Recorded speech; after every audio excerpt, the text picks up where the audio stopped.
The scream pierced through the ambient hum of Gate C-14 like a fire alarm.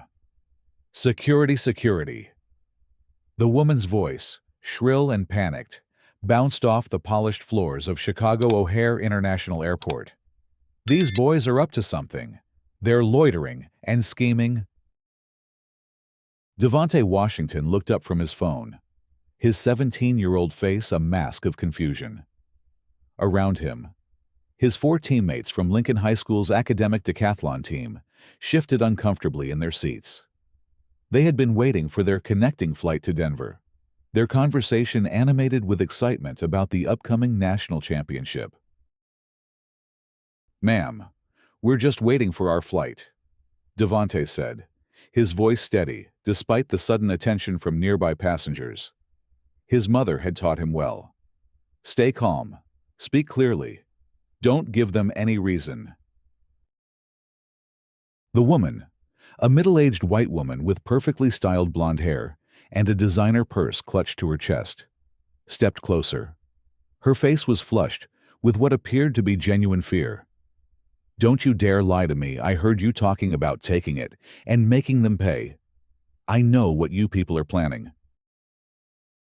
Marcus Chen, the team's captain, slowly raised his hands in a placating gesture.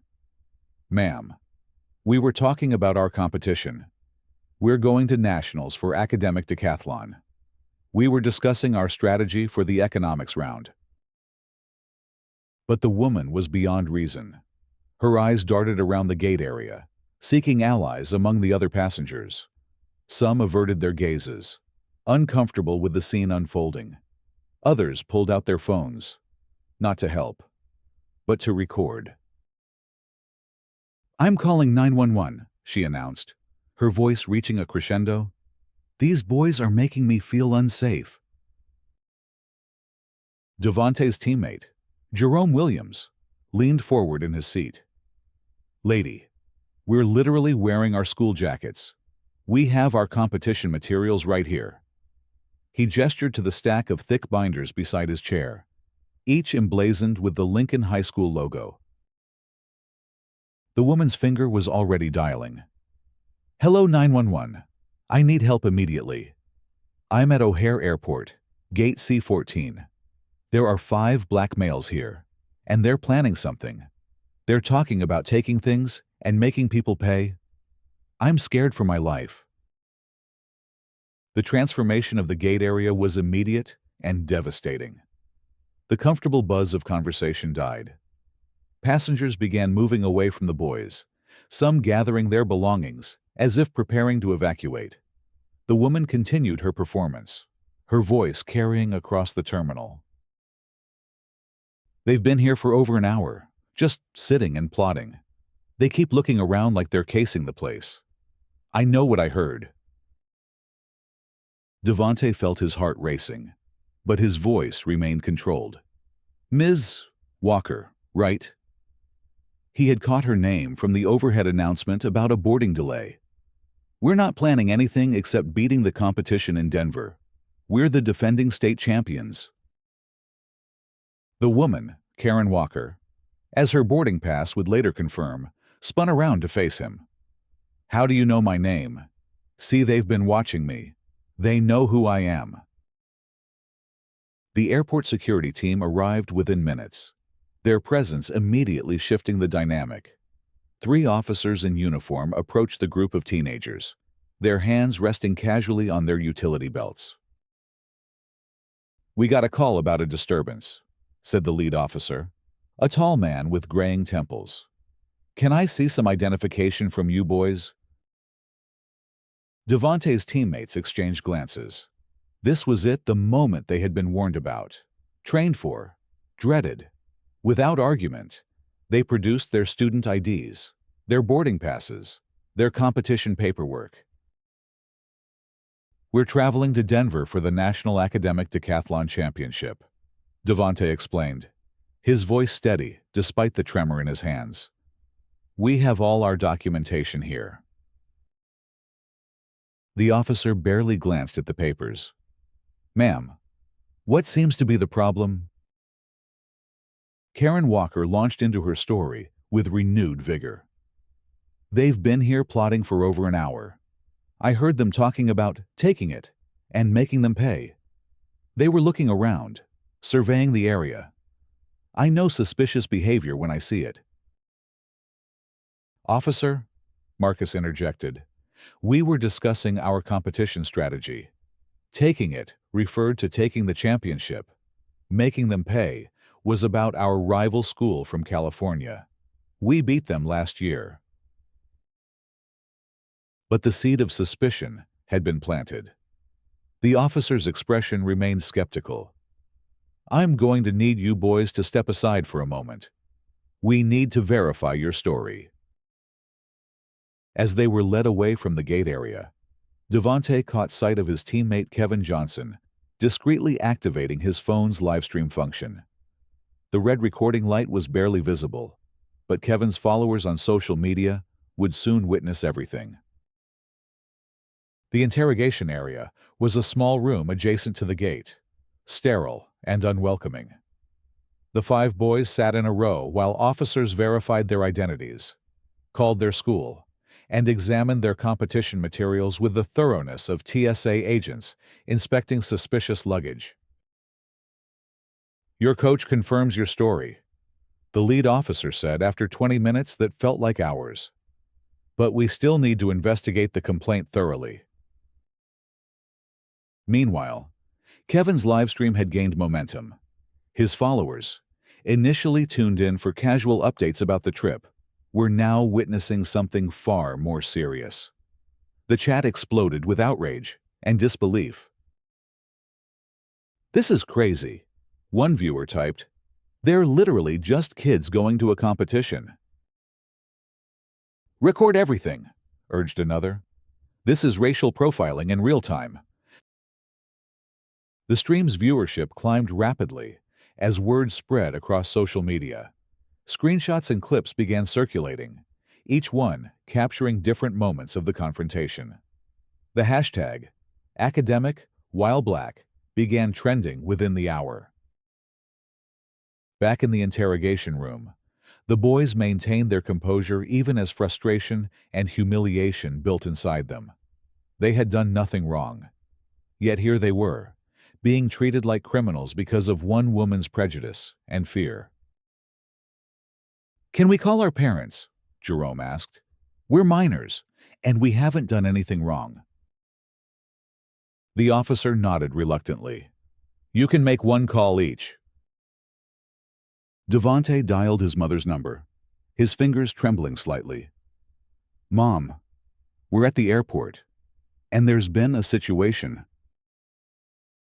Dr. Sheila Washington, a pediatric surgeon at Northwestern Memorial Hospital, listened to her son's calm recounting of events with growing anger. Baby, I'm going to call your Uncle Marcus immediately. Just stay calm, and don't say anything else without a lawyer present. Uncle Marcus. Devonte had almost forgotten. His mother's brother, Marcus Washington, was the CEO of Skyline Airlines, the very airline they were supposed to be flying on to Denver. The phone call set off a chain reaction that would soon shift the entire narrative. Within minutes, Dr. Washington had contacted her brother, who was in a board meeting in the company's downtown Chicago headquarters. The board meeting came to an abrupt halt. Gentlemen, I need to handle a family emergency, Marcus Washington announced, his voice tight with controlled fury. We'll reconvene tomorrow. The CEO's journey to O'Hare took exactly 18 minutes in his company car. During that time, his assistant had pulled up the live stream, the security footage, and the passenger manifest. Karen Walker's name appeared on the screen, along with her frequent flyer status and complaint history. At the gate, Karen Walker continued her performance for anyone willing to listen. I'm telling you, those boys were up to no good. I have a sixth sense about these things. You can't be too careful these days. A few passengers nodded in agreement, but most seemed uncomfortable with the situation. The livestream had reached thousands of viewers, and several passengers had received messages from friends and family asking if they were witnessing the incident at Gate C-14. The shift in atmosphere was palpable when Marcus Washington arrived. Tall, impeccably dressed in a navy suit, he moved through the terminal with the confidence of someone who owned the place, which, in many ways, he did. "Where is my nephew?" His voice carried the authority of someone accustomed to being obeyed immediately. The gate agent, recognizing the CEO, began stammering. "Sir, I wasn't aware the security team is handling—" "Get them, now." Within minutes, the interrogation room door opened. The lead security officer entered, his demeanor noticeably different. "The boys are free to go. There's been a misunderstanding." Devonte looked up to see his uncle standing in the doorway, his expression a careful mask of professional composure, barely containing personal outrage. "Uncle Marcus." Devonte stood, unsure whether to feel relief or embarrassment. "Are you boys all right?" Marcus Washington's voice softened as he addressed his nephew and the other teenagers. "Were you treated appropriately?" The question hung in the air, loaded with implications. The boys exchanged glances, unsure how to answer. "We're fine, sir," Marcus Chen said carefully. "Just confused about what happened." Marcus Washington nodded, his jaw tightening. "I see. Officer, I'd like to speak with you privately." The conversation that followed was brief, but intense. The security officer emerged looking pale and immediately began making phone calls to his supervisors. Back at the gate, Karen Walker was still holding court, unaware that the situation had fundamentally changed. "I don't care what anyone says," she announced to a small group of passengers. "I know what I heard. Those boys were planning something, and I'm not going to apologize for keeping people safe." Her monologue was interrupted by the arrival of Marcus Washington, followed by his nephew and the other boys. The recognition was immediate. The same man whose photo appeared in the airline's annual report, whose interviews were featured in business magazines, whose name was literally painted on the side of the aircraft they were supposed to board. "Ms. Walker." Marcus Washington's voice cut through her words like a blade. "I believe you know my nephew." Karen's face went through a series of transformations: confusion, recognition, and finally, a dawning horror as she realized the magnitude of her mistake. I don't understand," she stammered. "Allow me to clarify," Marcus continued, his voice carrying across the gate area with the authority of a man accustomed to addressing boardrooms and congressional committees. "You called 911 on 5 honor students traveling to represent their school and their state at a national academic competition. You accused them of criminal behavior based on nothing more than your own prejudice." The gate area had fallen silent. Every passenger, every employee, every person within earshot was listening to the drama unfold. "But I heard them," Karen began. "You heard them discussing academic strategy," Marcus interrupted. "You heard them talking about winning a competition that they've trained for all year. You heard them being teenagers, excited about their achievements." Kevin's livestream viewer count had reached 50,000 and climbing. The comments were flowing too fast to read, but the sentiment was clear. Justice was finally being served. "Ms.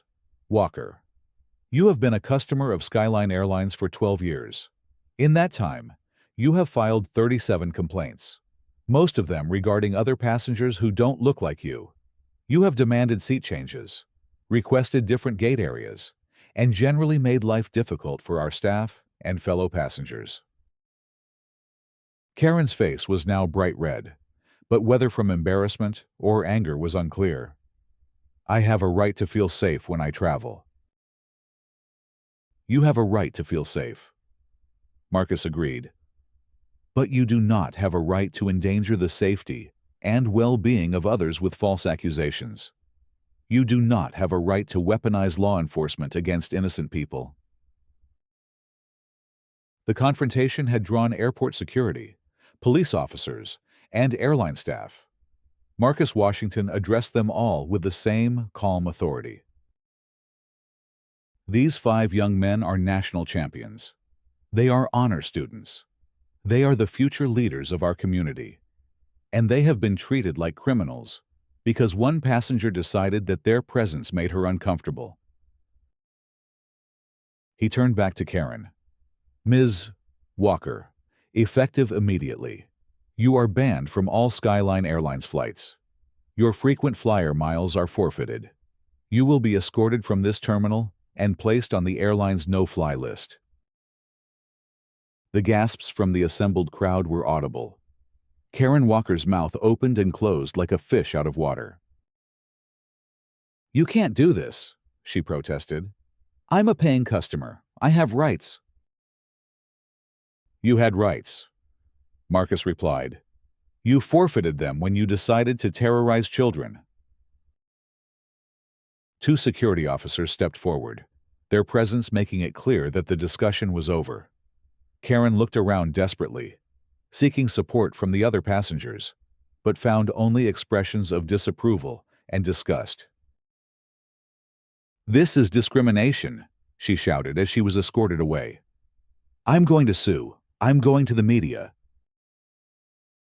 The media is already here, Marcus called after her, gesturing to the dozens of phones that had been recording the entire confrontation. And they have the whole story.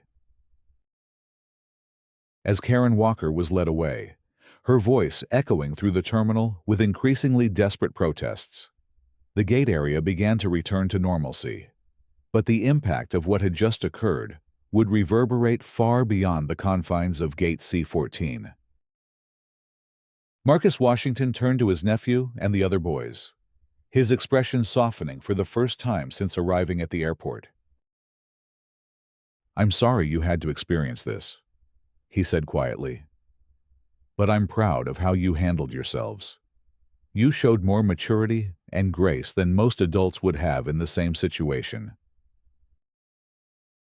Devonte looked at his uncle, then at his teammates, then at the passengers who were now approaching them with apologies and words of support. Uncle Marcus, he said slowly, we just want to go win this competition. Marcus Washington smiled, the first genuine smile he had shown since arriving at the airport. Then, let's get you to Denver. First class, of course. And I'll be calling your principal to make sure your entire school knows what champions you are. The flight to Denver was unlike anything the boys had ever experienced. The first-class cabin, the attentive service, the captain's personal announcement welcoming the National Academic Decathlon champions from Lincoln High School. It all felt surreal after the trauma of the terminal. But more importantly, the livestream had sparked a national conversation. By the time they landed in Denver, academic, while black had been mentioned by celebrities, politicians, and news outlets across the country. The story was no longer just about 5 teenagers and 1 racist woman. It had become a symbol of the daily indignities faced by people of color in America. The National Academic Decathlon Championship took place over 3 days at the Colorado Convention Center. Lincoln High School arrived as defending champions, but they were now also arriving as symbols of resilience and dignity in the face of adversity. Their competitors from across the country approached them with a mixture of sympathy and admiration. The California team that had been their rivals for years was the first to offer support. We saw what happened at the airport, said their captain, a senior named Sarah Kim. We're sorry you had to go through that, but we're still going to destroy you in the economics round. The boys laughed, the first genuine laughter they had shared since the airport incident. Competition was pure, honest, based on merit and preparation rather than prejudice and fear. They dominated the first day of competition, their focus sharpened by the events of the previous day. Literature, mathematics, science, social studies, they excelled in every category, their teamwork and preparation evident to everyone watching. But it was during the economics round that Devonte truly shone. The question was about market discrimination and its effects on economic efficiency. He could have answered it before the airport incident, but now he spoke with the passion of lived experience. Discrimination isn't just morally wrong, he said, his voice carrying across the competition hall. It's economically inefficient. When we exclude people based on characteristics that have nothing to do with their abilities, we lose the contributions they could make to society. The judges were impressed not just by his knowledge, but by the depth of understanding that came from personal experience. Lincoln High School won the round decisively. Meanwhile, back in Chicago, the fallout from the airport incident continued to ripple outward. Karen Walker had indeed attempted to go to the media, but found that the narrative had already been established. She was not the victim, she was the perpetrator. The video of her confrontation with Marcus Washington had been viewed millions of times. Her employer, a marketing firm in downtown Chicago, had placed her on administrative leave pending an investigation. Her homeowners association had received complaints from neighbors embarrassed by her behavior. But the most significant change was happening at Skyline Airlines itself. Marcus Washington had called an emergency meeting of the executive team, and the result was a comprehensive review of the airline's policies and procedures regarding passenger complaints and security responses. "We cannot allow our platform to be used as a weapon against innocent people," he told the assembled executives. "We need mandatory bias training for all staff, clear protocols for handling discriminatory complaints, and a zero-tolerance policy for passengers who weaponize our security systems." The initiative, which would be called the Dignity in Travel program, would eventually be adopted by airlines across the industry. It would include training for staff on recognizing and responding to bias-based complaints, protection for passengers who are targeted with false accusations, and serious consequences for those who abuse the system. On the final day of the National Academic Decathlon Championship, Lincoln High School faced their ultimate test. They were tied for first place with two other schools, and the winner would be determined by the Super Quiz, a fast-paced, high-pressure round that tested not just knowledge, but the ability to perform under extreme stress. The auditorium was packed with parents, coaches, and students from all the participating schools. In the front row sat Marcus Washington, who had flown in that morning to watch his nephew compete. As the Super Quiz began, the questions came rapid fire: science, literature, mathematics, history. Each team member had to be ready to answer questions in any category. The pressure was intense, but the boys from Lincoln High School seemed to thrive under it. Marcus Chen answered a complex calculus question with the confidence of someone who had been solving such problems since middle school.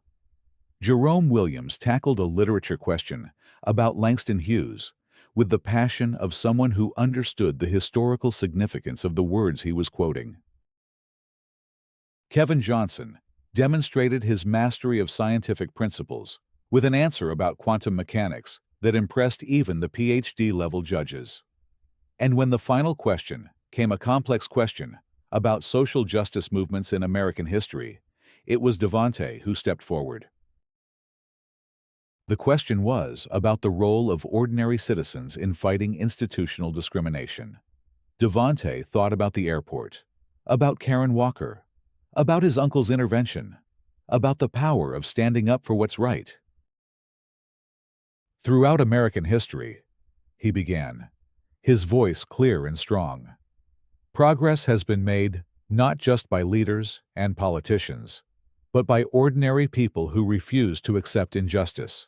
From the Underground Railroad to the Montgomery bus boycott to the lunch counter sit-ins, change has come from individuals who decided that they would not be silent in the face of discrimination. He paused, looking out at the audience. Seeing his uncle's proud smile, his teammates' encouraging nods, the faces of students from across the country who were listening to his words.